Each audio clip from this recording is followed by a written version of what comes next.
Hello,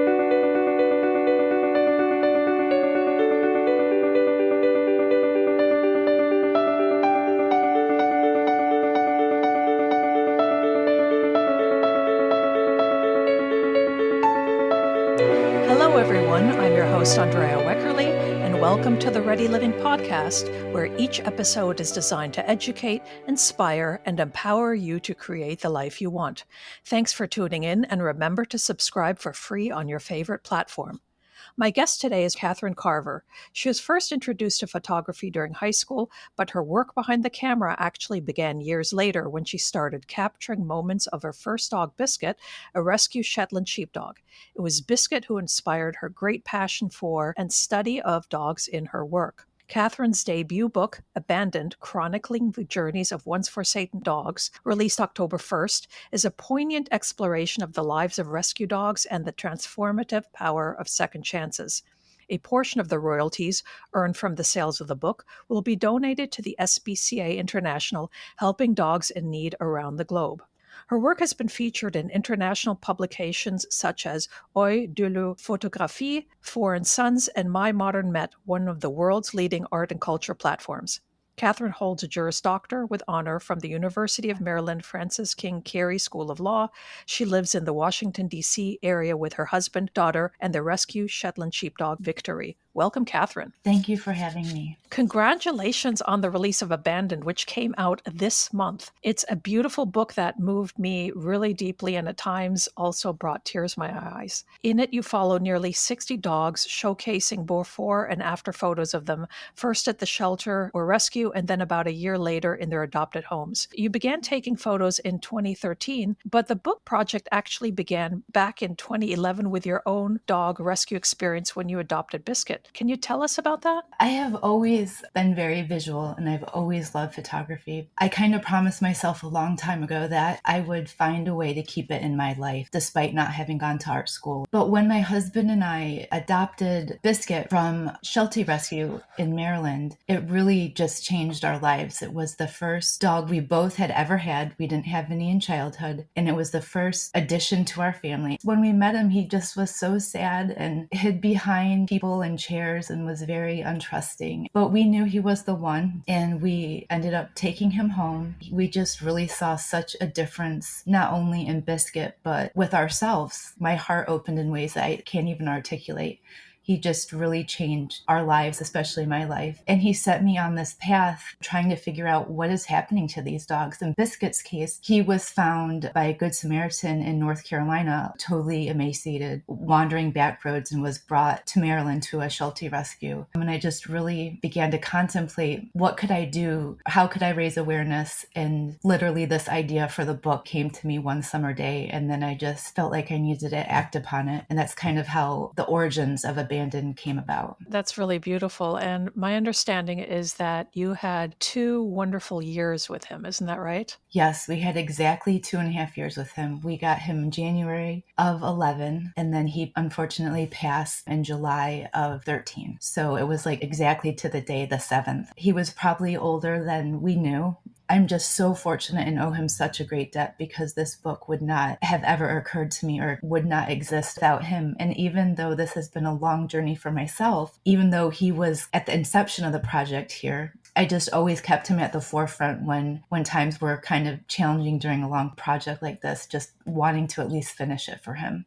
I too have been blessed to have experienced the love of a dog, so I understand what you're saying, and I understand also the heartbreak of the loss. I think back on her and realize what a gift her love and her presence gave me, and my understanding of loyalty and commitments. It's a very rewarding experience. And also, I hope people will take away from the book that not only do these dogs change emotionally, physically, and otherwise, but the human companions' lives are just equally enriched. Each photograph is annotated with a narrative with quotes from the shelter and rescues along with the adopters. I want to get started with what it was like for you when you first met these dogs, because you first photographed them at the shelter or rescue, and then again a year after adoption. Can you describe what the dogs were like when you first met them? It was a mix, I'd say. In the book, for each dog, I tried to make just a simple statement about what my impression was, especially on the first image. Some of these dogs, especially in the shelter, I'd say, were just so grateful to be out and have companionship. You could sometimes feel the sadness in their eyes, like two in particular,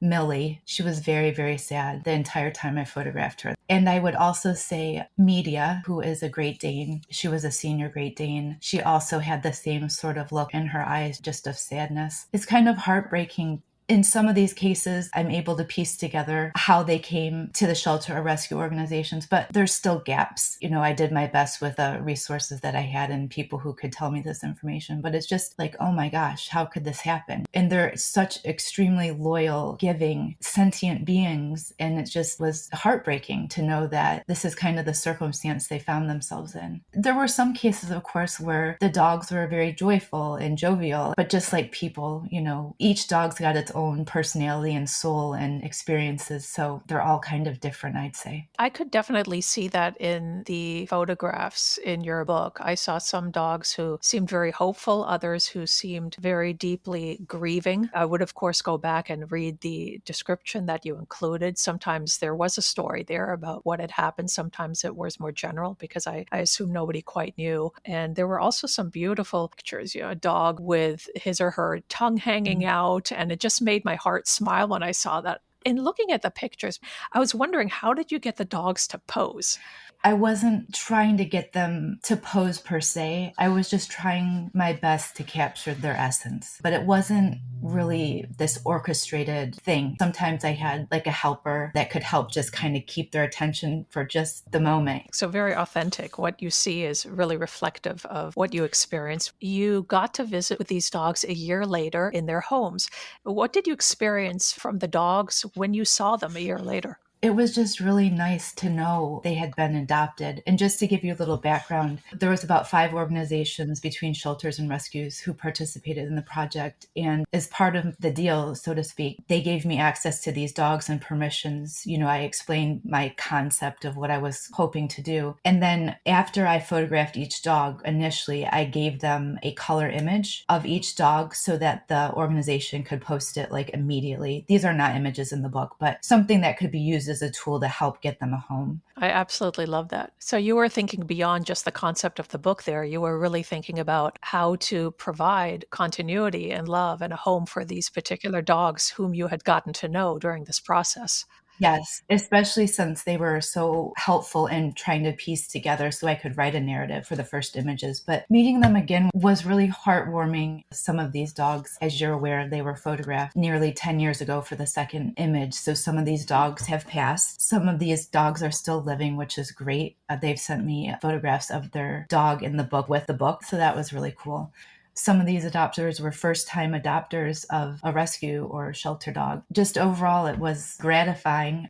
The portraits in the book are black and white, with the dogs featured against a completely black background. And this gives a rich depth that draws attention to the dog's expressions and the emotions reflected on their faces without being distracted by extraneous elements. So it really allows the viewers to create a sense of intimacy and connection. Why did you choose black and white over color photographs? It was a very purposeful decision. So each image in the book is square. That gives continuity, and also the black backgrounds is a common thread throughout the book. But the goal with doing this was to just really capture the essence of that particular dog. And no one had done a project like this before. And now I kind of understand, because it was a huge undertaking, more than I had bargained for at the beginning. But I really wanted each dog to really be the focal point, and hopefully eye-catching. I'm also curious how you decided the order of the portraits in the book, because you start with Sheila, a female 1-year-old hound terrier mix, and then ended with Murdoch, a 4.5-year-old male yellow Labrador mix. Sheila is the cover dog. Sheila's image was always going to be the cover dog for me. So Deborah Samuel, my mentor, who I met, and she was very generous in helping me throughout this long process. At the end, like an Adobe bridge, I kind of laid out what I just intuitively felt was a nice flow of the images. And then I shared it with her and she gave me some feedback. And ending with Murdoch, he's such a striking dog, but the difference between the two, the first image and the second image, is quite noticeable as well. And it ends on a really hopeful note, and you can really see with him the change. That image really captured the essence of how he was when I first met him, I think, and shy. And in the second image, after being with his adoptive family, you could really just see the transformation in him. My goal between the juxtaposition of the images was to somehow evoke with the viewer the physical, emotional change. And with some dogs, there was more of a change. You could see more of a change between the two images versus some of the other dogs. Some of the dogs were multiple times returned, whereas some of the dogs were only a few weeks in rescue. Dogs don't end up in shelters or rescues randomly, at least not usually. There are, of course, cases where, sadly, people are in really bad personal situations that prevent them from being able to continue caring for their dogs despite wanting to, and that's tragic. But that's not the majority of the cases. As you wrote in the book's introduction, regrettably, people frequently abandon dogs for trivial reasons without considering how it will permanently impact the dog's life. This betrayal is made worse because the dogs are powerless and depend on their human companions to act in their best interest. And in a Los Angeles Times op-ed a few weeks ago, you wrote, "There are countless reasons why dogs are abandoned, some cruel and trivial, some sadly unavoidable. Shelters and rescues do heroic, necessary rehabilitation, providing veterinary care, vaccines, spay and neutering, foster families, adoption services, but they are way stations. Happy endings require humans to write them." How many dogs are abandoned and displaced in the United States each year, and what can we do to end the shelter overpopulation crisis? In 2023, the statistics said 3 million dogs entered shelters and rescues. 2 million of those 3 found permanent homes or were adopted, but that still left 1 million dogs last year who did not get adopted, which is pretty frightening. I really think the only way that this can end is for people to step up and adopt dogs in need and not go to a breeder or whatnot shop. That's the only way we can help with getting the population of these dogs down. There's so many dogs that are displaced and find themselves in shelters and rescue, and some daily face euthanasia just because of it's a numbers game. So my hope is that this body of work will speak to people and maybe make people really consider that how wonderful these dogs really are, because just because it's a rescue or shelter dog doesn't mean there's anything necessarily wrong with that dog. It just is going to require whomever wants to adopt them patience and love and persistence. I mean, it's just a really rewarding experience to see how this being who has feelings just changes over time and becomes able to trust. It's just really extraordinary. You mentioned the number 3 million and that a certain number of these dogs make it out. Most of them do, but not all of them do. But even the ones who do make it out, you shared stories in your book about some dogs who were in shelters not just for days, but for weeks or months and some even longer. And I just want to mention 3 of these dogs. There was Acer, a 3-year-old male golden retriever Labrador mix who spent 804 days in the rescue. That's over 2 years before he was adopted by his foster family. There was Toby, an 8-year-old male hound shepherd mix who was in a rescue for 1,216 days, which is over 3 years. He had 5 beautiful years with his family before he passed away. And there was Minnie, a 3-year-old pit bull mix, who remained in the rescue for 3,460 days, which is around 9.5 years before being adopted by her foster dad, who formally adopted her when the rescue organization was going to suspend operations. Those are numbers that I can't even wrap my head around. And I'm glad those dogs did find their way out. But despite the good-heartedness of shelter employees, for example, and rescues, which are slightly different, and you can explain the difference then to us in a second, most dogs don't get individual attention because shelters, they're underfunded, they're understaffed. So can you share with us what the shelter experience is like for dogs?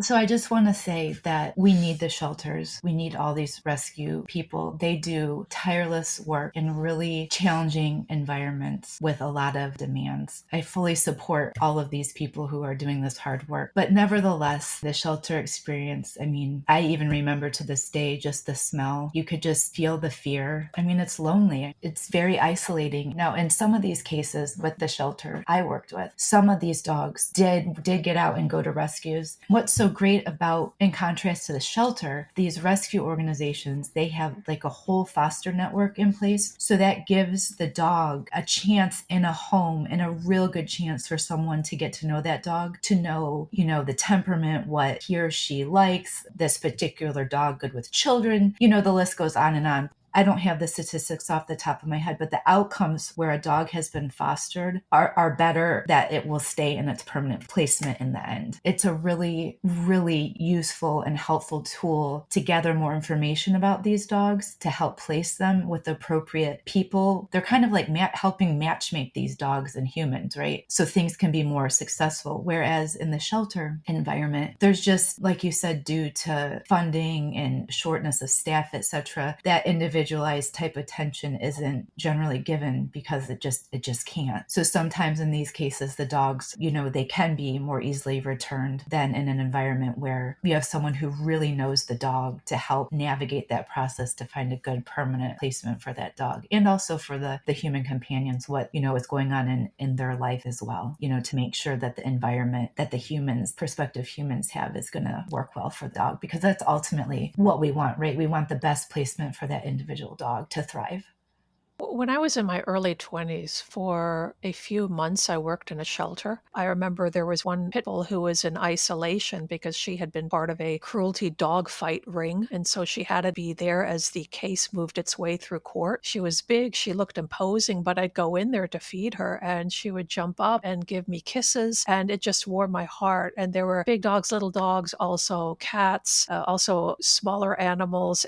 I do understand how hard that work can be. Every time I hear that somebody does it, a lot of respect on my part. But I want to share something in the book's foreword, which was written by Francis Batista, who's co-founder of Best Friends Animal Society. And he writes that even the best of shelters is a frightening place for a dog, and that despite this, many would-be adopters expect a shelter or rescue dog to fit right in and be a happy camper right out of the box. And while some dogs do all that, then some, most need time to build a relationship and learn to trust. An example of where an adopter's failure led to a tragic outcome was Ursula, a 2-year-old terrier pit bull mix who had spent 53 days at the shelter. And as you share in the book, according to the shelter, Ursula is a huge favorite among the staff and volunteers, and she loves to cuddle with humans and is a true love bug. And I remember reading that, oh, this is such a beautiful story. And then I continued reading. I was just crying. I was really just crying, because then a week after she was adopted, she was returned to the shelter. And in your book, it says that, according to the shelter, she had been set up to fail by her adopter, who was instructed by the shelter to ease her into interactions with the adopter's resident dog during the first 2 weeks in order to give Ursula a chance to settle in and acclimate to her new home. And that makes sense. But instead of that, the adopter placed the two dogs together immediately, and Ursula attacked the resident dog. So she was adopted on November 15th and then euthanized, shortly thereafter on November 22nd. So how can we avoid things like this happening so that animals don't suffer the consequences for humans' mistakes? In the book, there are sadly a handful of dogs who were euthanized for whatever reason. And I thought that this was important, although it is very sad, but it's very realistic of what these dogs face on a daily basis. The majority of the dogs in this book are very hopeful, and it leaves you feeling hopeful, I hope, at the end. But like Ursula, through no fault of her own, she ended up being euthanized. And I think a big part of it is just kind of educating yourself or whomever you adopt from, making sure you understand. And what was so great about Biscuit was, and I still to this day keep in touch with, even though the rescue is no longer in existence, I still keep in touch with the director who helped actually get us victory through another shelter rescue. And what was so great from adopting from a rescue is that you kind of have like a coach, a resource that you can go to who's familiar with the dog and can help you kind of navigate behaviors or medical things, helping you find a great match with a vet, or just any sort of questions that may come up. Like I remember my husband and I were in Nova Scotia with Biscuit, and he was having like some stomach upset, and she helped us with what to do. It was just really nice to have someone kind of on hand, if you will, to kind of just help with those questions and help really navigate those first few months. You're trying to build a relationship. The dog is trying to understand where they're at. It's a new environment. So it's like a big acclimation time for both. You're still kind of figuring out that dynamic. I think that's one of the keys, is having resources. And in the book, I did include some resources for people who might get this book and might be contemplating adopting a dog. But I think it's really just being cognizant that this is all new for all parties involved, and trying to, tread lightly and figure it out and take the cues from the dog. And each experience is different because we're all different humans, and all the dogs, of course, are different. I definitely learned so many things from never having a dog with Biscuit that has certainly translated to our current rescue, that definitely made it a little more easy to bring another one in, because we kind of had an awareness of kind of the process and the unfolding. I think it's experience in wanting to just do right by your animal, and the finding out information, whether that be through your rescue organization, your shelter, your vet, or maybe you have a dog trainer. Like we had a trainer to help with Biscuit, kind of acclimate him, and that was incredibly helpful. It was more training for us than him, just to help us. Well, do you have any suggestions? Because obviously you've experienced this twice now in your family. Any suggestions for helping your new dog feel safe and integrated into the family, especially in the first couple of weeks? I would say, I don't know if these are concrete enough, but I remember we even took time off of work. A lot of this is just time. And I think you'd kind of know when you're in it what to do, even though you may not feel like you know what to do. But I think just giving time and just being encouraging, saying nice things. This dog could come from who knows what sort of background, right? Some are more trusting than others. Like Biscuit, it took quite a bit of time, even with Victory. She was in a hoarding house situation in Michigan. It took, I would say, even longer than Biscuit. So we just kind of followed her cues and just tried to make her feel welcome. I don't think you can rush it. And I think internally we know, because you can start to see changes with the dog kind of coming out of his or her shell. Several of the dogs in your book were either mothers who were forced to breed litter after litter in puppy mills, or the babies born of such mothers. For example, your book shares a story of Delilah, an 11-year-old poodle mix who spent 235 days in the rescue, and she was seized from a Missouri puppy mill where the rescue estimated she had given birth to 70 puppies. That's numerous litters. And she had lived her entire life in a travel crate and was used exclusively for breeding, and her health was obviously in very, very bad shape. For example, she only had 4 teeth. Happily, your story describes her as a foster failure, which sounds really bad, but actually means that her foster parent couldn't envision parting with her when an adoption application was put in, so she got to remain where she had been during that time. I'm wondering if you could share with us what puppy mills are and where they're located. Biscuit was in a puppy mill at some point because of his rear legs. They were, in essence, deformed. We are inferring a lot here, but that's kind of what the vet said and kind of what we think. They're not good places. And you can Google this and see some really heartbreaking videos, and some of these I can't even watch, just in really dire conditions. These dogs are in prison. They don't have a life that they would like to live. Breeding is a lot on these females' bodies, and Delilah was a perfect example of just being totally overbred. She did have an opportunity to have like a joyful life with someone who really loved her and adored her. Like she wasn't even potty trained because you're living in a cage. So she learned how to, go potty outside. She learned how to, integrate with her adoptive family. It was of course a long process. She had a lot of fear, but she did eventually, with a lot of time, she did bond, and she was able to live life like on her terms.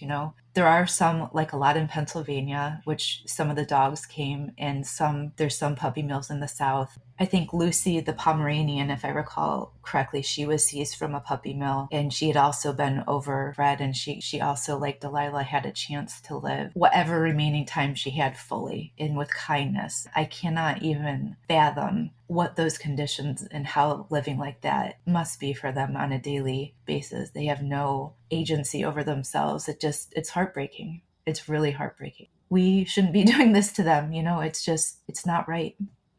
When people are thinking of adopting a dog, they often think of a puppy. But as your book shows, adult dogs, senior dogs, and even special needs dogs are magnificent, loving companions. Among the many profiles of dogs, you share three that I just want to mention. One is Dreyfus, a 1.5-year-old male orange Labrador mix who was part of a cruel dog hoarding case and had, in fact, an amputated front left leg and had spent 242 days in the rescue before being adopted. He had a happy ending. Somebody saw him, and if I remember right, the description, the second photo where he was in his family talks about his family saying he doesn't even know that is missing one limb. He's just a very happy, content, joyful dog out there living his best dog life. So that again brought tears to my eyes, but in a very good way, saying, well, way to go, way to go family, way to go Dreyfus. It was just absolutely beautiful. You also shared the story of Darla, a 3-year-old terrier pit bull mix who spent 126 days in the shelter before being adopted. And her family talks about what an immense support she was for the family because one of her humans was going through a breast cancer diagnosis, and how she was there, how Darla was there to support them and give love during that very, very difficult time. And there are also people who specifically look for a dog who needs a little extra help because of unfair bias. And that's where the story of Cairo comes in, who was a 5-year-old terrier pit bull mix who spent 110 days at the shelter before being adopted. And I loved what his family said, which was that they were looking for a pit bull mix because the media had done such a smear campaign on the breed. And I learned in your book that pit bulls were originally nursery dogs during the Victorian era. Yeah, I hope one of the takeaways with this, and people can see visually in the images, is that it's not just a specific breed like pit bulls who needs home. I really tried in this to show a variety of different sizes, breeds, background, ages, kind of coming from all walks of life, if you will, to try to give a picture that this is just not a breed specific problem. There's all sorts of dogs that find themselves unfortunately in these situations who need homes. Most of the stories in your book have a happy ending, but unfortunately, not all of them did. As we were talking about earlier, not all the dogs made it out. There was Millie, a 7-year-old female terrier pit bull mix, who came in with burn marks on her body, and she was euthanized 44 days after being at the shelter, largely because the shelter needed space. It was overcrowded, and she was not very comfortable, and she was withdrawn and aloof, and then had growled at the veterinarian. So, in reading that, what's incredulous to me is how we expect dogs to act like happy-go-lucky creatures in environments that we too would find scary and lonely, rather than recognize that in a safe and loving home, these dogs can blossom. And so when you were covering cases or examples of dogs like this, you weren't able to share a second portrait. So you shared a black empty space. And when I saw that black empty square, it took my breath away. It hit me really hard. Why did you decide to choose an empty square? And what did you want readers to feel when they saw that? At the beginning, I wasn't quite sure how I was going to handle this. And then kind of the idea came to me about just the black solid square, and they're not there anymore, right? There isn't a second image. It's more stark. And I just hoped readers would have a visual impact on the viewer reader to say, oh wow, like, this is heartbreaking. My hope is that people will feel something. They'll really sense the loss. You worked for over a decade to create this book and then publish the body of work featured in your book. And what kept you passionate all these years working on this? That's a very long time. I didn't even know if I would get the dogs for the second photograph. It was kind of an unfolding and a trusting of the process. And there were roadblocks, definitely, things I had to navigate and figure out. But I just always felt I needed to do it. I'd say outside of parenting a young child, this is the second hardest thing I've ever done in my entire life. And I always kind of just thought of Biscuit because I started this because he entered my life, and I felt like I owed it to him to finish it in his honor. And having Victory was here on earth with me longer during this process, and just knowing that it had the possibility to help dogs like them who have changed my life. I just felt like I had to at least finish it. And my hope is that however it goes out into this world and people receive it, I hope it has an impact on people. And to look at these dogs, in a more positive life. Like, I can never imagine not having a rescue dog. They're just the best. And they have so much gratitude for their new circumstances. They're just so giving. I just felt like I had to return the favor and finish this and see what possibly could come from it. We've been saying the whole time that all of the portraits in the book are black and white, but that's not really true because there is a photo in the book that is color, and it's a photo of Biscuit in all of his glory. Why did you choose to share him with the world in this way? I went back and forth. That's my favorite image of him. It was actually in Nova Scotia. That's how I always remember him. It's just kind of, he's like up in the sky and he's just so happy. Biscuit provided the inspiration for the book project, but you've also mentioned Victory, your current Shetland sheepdog, who lives with you now, saying that she kept you company every step of the way. She'd sit at your feet under the desk, and that she provided you beautiful companionship, love, and spirit. So what was it like to begin the project with Biscuit and end it with Victory? It's been really special. So Victory will be with us 11 years on October 12th, and I just wanted her so badly to be here for the book. I think anybody listening to this right now who has been blessed to have a dog in their life understands what you're saying. I've got 3 related questions here. I want to start out with how adopting a dog impacted the adopters' lives as you were able to see it. I hope what people see when they read the narrative that accompanies each image, that they see how much their internal life has changed for the better. In one case that's kind of interesting is Dagwood. He was actually adopted by a nursing home. In the rescue, that was the first time a rescue had been willing to consider this, and he became the resident dog. I went there the second time to photograph him at the nursing home, and he is like this constant companion to obviously an older population who may not have family that's able to come regularly, and he just was so impactful to all of those people living there. I mean, he was just such a bright light and joyful, and he was quite nervous at the beginning, but like I said, with the unfolding of all this, he just really impacted so many people's lives. I think that's the biggest thing. Is in some ways I've been through losing a dog like Biscuit, which is heartbreaking, but it was such a gift. I just cannot imagine trading that time for anything. And I think many of these adopters who have stayed in touch with me, who have lost these dogs, just what an impact these dogs have had on their lives. And it's just extraordinary. We've touched on this a little bit already, but can you share some additional thoughts about what you learned about dogs during this project? Oh gosh, they're just the most present beings I have ever been with. I know personally, I've learned to be more present in my life and just be in the moment, being grateful for just the simplest things. I'm just so enormously grateful for the time that I've had with Victory, and she's still here, and she was here for this release, which was just what I had really hoped for. They're just so present and in the moment, and all they really want is our companionship and love. They don't hold on to any grudges or anything. They're so giving, unlike how humans are. They're always happy to be with you. Like, I remember when I was pregnant with my daughter, anytime I laid down, Victory would just come right with me. She's always there, and I think that's the common thread, is that no one can fathom how much their lives change with these dogs. It sounds like what you learned yourself from this. You were talking about living in the moment, being open to love, trying to live non-judgmentally, which people tend to do, but dogs really don't have a concept of. So I think we should just all agree that dogs dogs are better than human beings for sure on so many levels. Absolutely. Is there anything else you learned about yourself during this project? Whenever I got worried or, felt like, is this ever going to go anywhere? I just kind of kept thinking to myself, like, well, the universe has helped you get this far, so just keep going. So in a way, the project kind of mirrors adopting a dog in a way. It is an unfolding. You just kind of trust and try to figure it out the best that you can.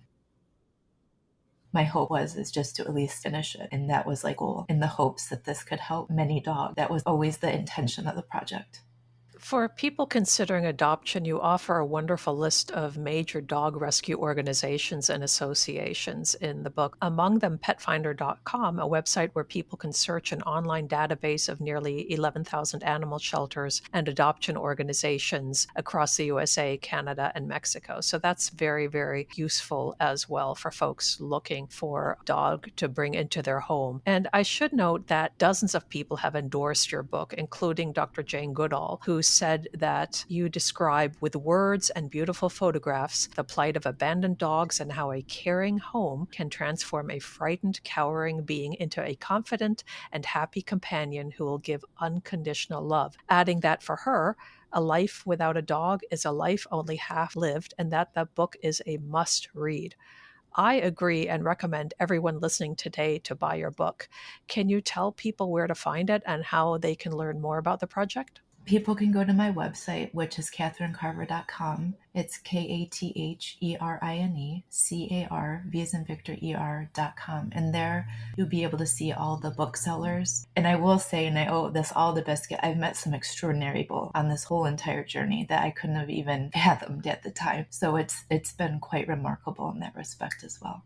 I want to end by reading something from the afterword. This book is filled with hope, transformation, and the immeasurable rewards of dog rescue. Each dog's unique story is a testament to the indomitable spirit of our canine companions. Rehoming a rescued dog is a profound act of compassion. It is a chance for ordinary people to become heroes, stepping forward to provide a second chance at life. I hope that after listening to this episode, many more people will decide to become heroes too. Katherine, thanks so much for having taken the time today. Thanks so much.